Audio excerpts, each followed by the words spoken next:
All right, so I think this will be the last shot of this. You know, I was looking at the wire I had on there, and even though it would have been adequate, totally adequate for what I was doing with this particular thing in here, I decided I want to put a 50 amp Anderson quick disconnect on it. So why not go ahead and throw some 8 gauge on it?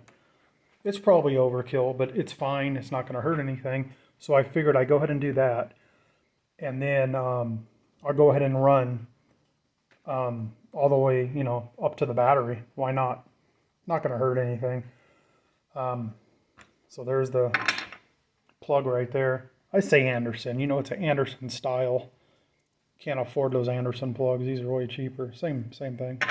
So I just soldered these on, and go ahead and get a little heat shrink on there, and I'll go ahead and put my plug on there. Stand by. Alrighty, so soldered on and some heat shrink on there. Go ahead and pop the clip on there real quick. Hold on. I'm sure most people watching this know how these go on there, but if you don't, see these right there? Those are the pieces I just soldered onto the wire.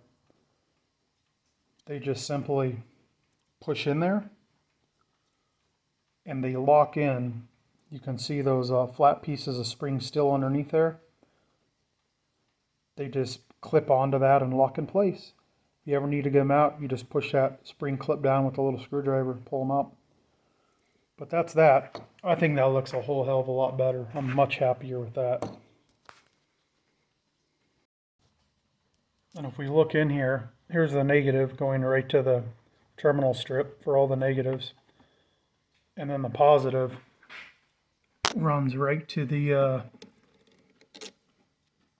rocker switch right there, and it's everything soldered on and heat shrunk.